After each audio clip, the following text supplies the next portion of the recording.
Welcome to day 2 of the 90-day AI Mastery course. Yesterday we set up Python, VS Code, and Git. Today, we are learning the absolute foundation of programming, variables and data types. A variable is simply a name that points to a value stored in memory. Think of it like a labeled box. You put something inside, give it a name, and you can use that name to access or change the value later. Creating variables in Python is incredibly simple. You just write the name, an equals sign, and the value. No type declarations needed. Python figures out the type automatically through dynamic typing. Here we have a string, an integer, a float, and a Boolean. You can use the type function to check what type any variable is. Here is something interesting. When you assign one variable to another, like b equals a, they both point to the same object in memory. The id function shows you the memory address. Notice both a and b have the same id. This is called reference-based assignment, and understanding this concept becomes important when working with lists and dictionaries in AI programming. Python has 4 primitive data types you need to know. Integers are whole numbers like 42 or -10. Floats are decimal numbers like 3.14. Strings are text data enclosed in quotes.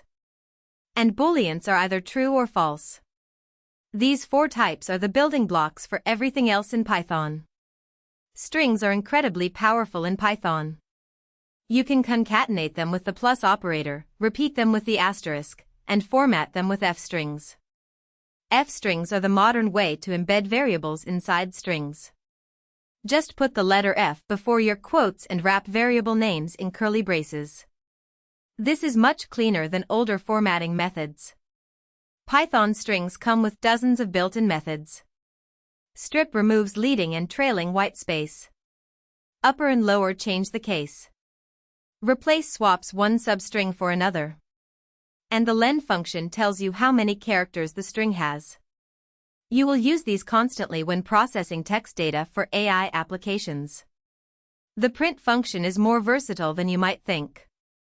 You can print multiple values separated by spaces, customize the separator with the set parameter, and control the end character. Combined with f-strings, print becomes a powerful tool for displaying formatted output. The default separator is a space and the default end character is a new line. The input function pauses your program and waits for the user to type something. Very important, input always returns a string, even if the user types a number.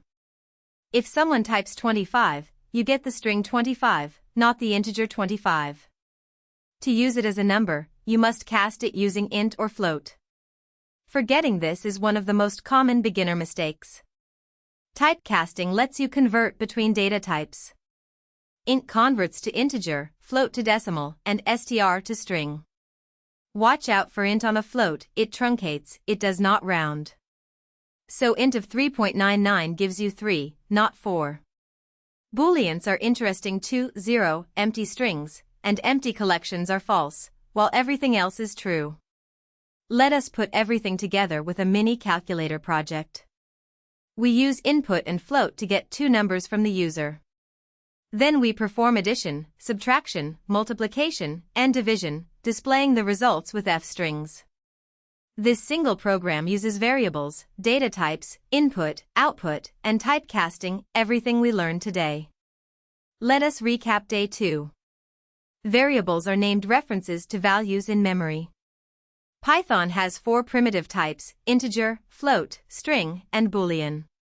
The input function always returns a string, so you must cast it to int or float to do math. And always write comments explaining why your code does something, not just what it does. Tomorrow in day 3, we will learn about typecasting in depth and all of Python's operators. Make sure to subscribe so you do not miss it. See you tomorrow.